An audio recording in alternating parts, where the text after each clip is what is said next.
ಎಲ್ಲರಿಗೂ ನಮಸ್ಕಾರ. ನನ್ನೆಲ್ಲ ಆತ್ಮೀಯ ಪ್ರೀತಿಯ 10ನೇ ತರಗತಿಯ ಮುದ್ದು ಮಕ್ಕಳೇ, ಇಂದಿನ ಈ ದಿನದ ಕನ್ನಡ ತರಗತಿಗೆ ನಿಮ್ಮೆಲ್ಲರಿಗೂ ಸ್ವಾಗತ. ಮಕ್ಕಳೇ, ನಾವು ಕಳೆದ ದಿನ ತರಗತಿಯಲ್ಲಿ 10ನೇ ತರಗತಿಯ ಕನ್ನಡ ಭಾಷಾ ಪಠ್ಯಪುಸ್ತಕದಲ್ಲಿ ಬರ್ತಕ್ಕಂತಹ ಕೊನೆಯ ಪೂರಕ ಪಾಠ ಮತ್ತು ಗದ್ಯ ಪಾಠ ಕೊನೆಯದ್ದು ಶುಕನಾಶನ ಉಪದೇಶ ಬನ್ನಂಜೆ ಗೋವಿಂದಾಚಾರ್ಯರವರು ಬರೆದಿರುವಂತಹ ಈ ಪಾಠವನ್ನು ನಾವು ನಿನ್ನೆ ದಿನ ತರಗತಿಯಲ್ಲಿ ಕಳೆದ ದಿನ ತರಗತಿಯಲ್ಲಿ ಅಭ್ಯಾಸವನ್ನು ಮಾಡಿದ್ವಿ. ಮನುಷ್ಯನಿಗೆ ದುಡ್ಡು ಬಂದಾಗ ಮನುಷ್ಯನ ವರ್ತನೆ ಹೇಗಿರುತ್ತದೆ, ದುಡ್ಡು ಇರದೆ ಹೋದರೆ ಮನುಷ್ಯನ ಸ್ವಭಾವ ಯಾವ ರೀತಿಯಾಗಿರುತ್ತದೆ ಎಂಬುದನ್ನು ನಾವು ನಿನ್ನೆ ದಿನ ತರಗತಿಯಲ್ಲಿ ಅಭ್ಯಾಸವನ್ನು ಮಾಡಿದ್ವಿ. ಅದೇ ರೀತಿಯಾಗಿ ಕವಿ ಪರಿಚಯವನ್ನು ಕೂಡ ನಾವು ನೋಡ್ಕೊಂಡಿದ್ವಿ. ಹಿಂದಿನ ತರಗತಿಯಲ್ಲಿ ಪಾಠದ ಪ್ರಶ್ನೋತ್ತರಗಳನ್ನು ಅಧ್ಯಯನ ಮಾಡೋಣ. ಅದಕ್ಕಿಂತ ಮುಂಚೆ ನಾವು ಪಾಠದ ಕವಿ ಪರಿಚಯವನ್ನು ಮತ್ತೊಮ್ಮೆ ನೋಡಿಕೊಂಡು ಅದಾದಮೇಲೆ ಪಾಠ ಪ್ರಶ್ನೋತ್ತರಗಳನ್ನ ಅಭ್ಯಾಸವನ್ನು ಮಾಡೋಣ. ತರಗತಿ 10ನೇ ತರಗತಿ, ವಿಷಯ ಕನ್ನಡ. ಪಾಠದ ಹೆಸರು ಶುಕನಾಶನ ಉಪದೇಶ. ಕೃತಿಕಾರರ ಪರಿಚಯ.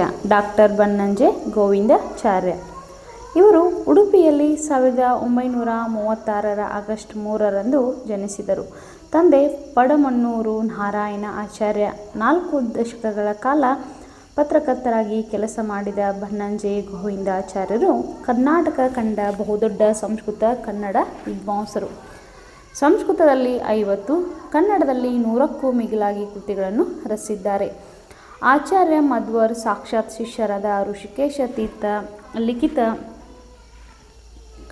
ಸರ್ವಮೂಲ ಗ್ರಂಥವನ್ನು ಸುಮಾರು 700 ವರ್ಷ ಪ್ರಾಚೀನ ಸಂಪಾದಿಸಿ ಸಂಶೋಧಿಸಿ ಸಂಸ್ಕೃತ ವಾಗ್ಮಯಕ್ಕೆ ಕೊಡುಗೆಯಾಗಿ ನೀಡಿದ ಖ್ಯಾತಿಗೆ ಪಾತ್ರರಾಗಿದ್ದಾರೆ. ಭಾರತ ಸರ್ಕಾರವು ಅವರಿಗೆ ಪದ್ಮಶ್ರೀ ಪ್ರಶಸ್ತಿಯನ್ನಿತ್ತು ಗೌರವಿಸಿದೆ. ವೇದ ಉಪನಿಷತ್ತುಗಳು, ರಾಮಾಯಣ, ಮಹಾಭಾರತ, ಭಾಗವತ ಹಾಗೂ ಭಗವದ್ಗೀತೆ ಮಹಾಕಾವ್ಯಗಳನ್ನು ಕುರಿತು ದೇಶ ವಿದೇಶಗಳಲ್ಲಿ 50,000 ಗಂಟೆಗಳಿಗೂ ಮಿಗಿಲಾಗಿ ಉಪನ್ಯಾಸ ನೀಡಿದ ಖ್ಯಾತಿಗೆ ಬನ್ನಂಜೆಯವರು ಪಾತ್ರರಾಗಿದ್ದಾರೆ. ವಿದ್ಯಾ ವಾಚಸ್ಪತಿ ಎಂಬುದು ಅವರ ಪಾಂಡಿತ್ಯಕ್ಕೆ ಸಂದ ಬಿರುದು. ಕೇಂದ್ರ ಸಾಹಿತ್ಯ ಅಕಾಡೆಮಿ ಪ್ರಶಸ್ತಿ, ಕರ್ನಾಟಕ ರಾಜ್ಯೋತ್ಸವ ಪ್ರಶಸ್ತಿ, ಕರ್ನಾಟಕ ಸಾಹಿತ್ಯ ಅಕಾಡೆಮಿ ಪ್ರಶಸ್ತಿ ಹಾಗೂ ಮಂಗಳೂರು ವಿಶ್ವವಿದ್ಯಾಲಯ ಮತ್ತು ಕರ್ನಾಟಕ ಸಂಸ್ಕೃತ ವಿಶ್ವವಿದ್ಯಾಲಯದ ಗೌರವ ಡಾಕ್ಟರೇಟ್ ಅವರಿಗೆ ಸಂದಿವೆ. ಡಾಕ್ಟರ್ ಗೋವಿಂದಾಚಾರ್ಯರು ಅಖಿಲ ಭಾರತ ಸಂಸ್ಕೃತ ಸಮ್ಮೇಳನದ ಅಧ್ಯಕ್ಷರಾಗಿದ್ದರು. ಇವರು ಭಗವಂತನ ನನ್ನುಡಿ ಅಥವಾ ನಲ್ನುಡಿ, ಭಾನಭಟ್ಟನ ಕಾದಂಬರಿ, ಮುಗಿಲ ಮಾತು, ಹೇಳದೆ ಉಳಿದದ್ದು, ನೆನಪಾದಳು ಶಕುಂತಲೆ, ಮತ್ತೆ ರಾಮನ ಕತೆ, ಮಹಾಶ್ವೇತೆ, ಆವೆಯ ಮಣ್ಣಿನ ಆಟದ ಬಂಡಿ, ಋತುಗಳ ಹೆಣಿಗೆ ಇವು ಇವರ ಕೆಲವು ಸಾಹಿತ್ಯ ಕೃತಿಗಳು. ಪ್ರಸ್ತುತ ಪಾಠವನ್ನು ಅವರ ಕಾದಂಬರಿ ಎಂಬ ಕೃತಿಯಿಂದ ಆರಿಸಿಕೊಳ್ಳಲಾಗಿದೆ. ಇದು ಭಾನಭಟ್ಟನು ಸಂಸ್ಕೃತದಲ್ಲಿ ಬರೆದ ಅದೇ ಹೆಸರಿನ ಕೃತಿಯ ಕನ್ನಡ ಅನುವಾದ. ಮಕ್ಕಳೇ, ಇದೀಗ ಅಭ್ಯಾಸದಲ್ಲಿರ್ತಕ್ಕಂತಹ ಪ್ರಶ್ನೋತ್ತರಗಳನ್ನು ಬಿಡಿಸೋಣ. ಮೊದಲನೆಯ ಪ್ರಶ್ನೆ, ಯಾರಿಗೆ ಗುರುವಾಣಿ ಹೊರೆ ಎನಿಸುತ್ತದೆ? ಉತ್ತರ, ಗುರುವಾಣಿಯು ಮೂರ್ಖನ ಕಿವಿಗೆ ಒಂದು ಹೊರೆಯಾಗುತ್ತದೆ. ಎರಡನೆಯ ಪ್ರಶ್ನೆ, ಯಾರ ಕಿವಿಗೆ ಉಪದೇಶ ನಾಟುವುದಿಲ್ಲ? ಉತ್ತರ, ರಾಜರ ಮನೆತನದಲ್ಲಿ ಹುಟ್ಟಿದವರ ಕಿವಿಗೆ ಉಪದೇಶ ನಾಟುವುದಿಲ್ಲ. ಮೂರನೆಯ ಪ್ರಶ್ನೆ, ದುಡ್ಡಿನ ಪೈತ್ಯ ಅಡರಿದವರಿಗೆ ಯಾವುದು ಕ್ಷುದ್ರವಾಗಿ ಕಾಣುತ್ತದೆ? ಉತ್ತರ, ದುಡ್ಡಿನ ಪೈತ್ಯ ಅಡರಿದವರಿಗೆ ಜಗತ್ತೆಲ್ಲ ಕ್ಷುದ್ರವಾಗಿ ಕಾಣುತ್ತದೆ. ನಾಲ್ಕನೆಯ ಪ್ರಶ್ನೆ, ಗುರುಪದೇಶದ ಗುಣಗಳನ್ನು ಪಟ್ಟಿ ಮಾಡಿ. ಉತ್ತರ, ಗುರುಪದೇಶ ಎಂದರೆ ಜನರ ಒಳ ಹೊರಗನ ಕೊಳೆಗಳನ್ನು ತೊಳೆದು ಬಿಡುವ ನೀರಿಲ್ಲದ ಮೀಯ, ತಲೆ ನೆರೆಯದೆ ಮೈ ಸುಕ್ಕುಗಟ್ಟದೆ ಮೂಡುವ ಮುಪ್ಪು, ಬೊಜ್ಜು ಬೆಳೆಯದೆ ಬರುವ ಗುರುತ್ವ, ಬಂಗಾರವಿಲ್ಲದೆ ಮಾಡಿದ ಬೆಲೆ ಬಾಳುವ ಕಿವಿಯೋಲೆ, ಪಂಜು ಇಲ್ಲದೆ ಬೆಳಗುವ ಬೆಳಕು, ಉದ್ವೇಗ ಭರಿಸದ ಜಾಗರಣೆ.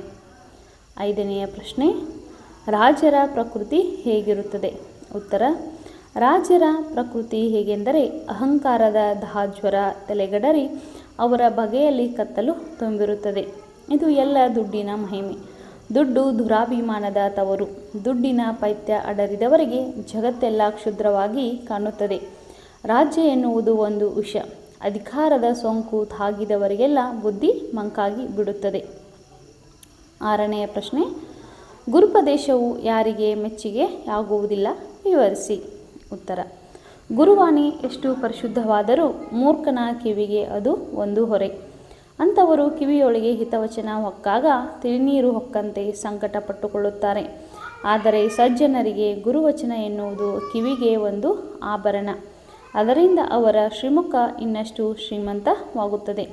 ರಾಜ್ಯರ ಮನೆತನದಲ್ಲಿ ಹುಟ್ಟಿದರೆ ಸಾಕು, ಅಹಂಕಾರದಿಂದ ಅವರ ಕಿವಿ ಕಿವುಡಾಗಿ ಬಿಡುತ್ತದೆ. ಯಾರದೋ ದಾಕ್ಷಿಣ್ಯಕ್ಕೆ ಉಪದೇಶವನ್ನು ಆಲಿಸಿದರೂ ಅವರಿಗೆ ಅದರ ಬಗ್ಗೆ ಅನಾದರ ತುಂಬಿರುತ್ತದೆ. ಮಕ್ಕಳೇ, ಇಂದಿನ ತರಗತಿಯಲ್ಲಿ ನಾವು ಶುಕನಾಶನ ಉಪದೇಶ ಅನ್ನುವಂತಹ ಪಾಠದ ಸಂಪೂರ್ಣ ಪ್ರಶ್ನೋತ್ತರಗಳನ್ನು ನೋಡಿದ್ವಿ. ಅದಕ್ಕಿಂತ ಮುಂಚೆ ಕವಿ ಪರಿಚಯವನ್ನು ಮತ್ತೊಂದು ಸಲ ನೋಡಿಕೊಂಡು ಪಾಠದ ಸಂಪೂರ್ಣ ಪ್ರಶ್ನೋತ್ತರಗಳನ್ನು ನಾವು ಅಭ್ಯಾಸವನ್ನು ಮಾಡಿದ್ವಿ. ಇಂದಿನ ತರಗತಿ ನಿಮ್ಮೆಲ್ಲರಿಗೂ ಅರ್ಥವಾಗಿದೆ ಅಂತ ಹೇಳಿ ಭಾವಿಸ್ತಾ, ನನ್ನ ತರಗತಿಗಳು ನಿಮಗೆಲ್ಲ ಇಷ್ಟವಾದರೆ ನೀವೆಲ್ಲರೂ ಕಾಮೆಂಟ್ ಮಾಡಿ, ಶೇರ್ ಮಾಡಿ, ಹಾಗೆ ನನಗೆ ಸಪೋರ್ಟ್ ಮಾಡಿ ಅಂತ ಹೇಳ್ತಾ ಇಂದಿನ ತರಗತಿಯನ್ನು ಮುಗಿಸುವಂಥ ಸಮಯ. ಎಲ್ಲರಿಗೂ ನಮಸ್ಕಾರ.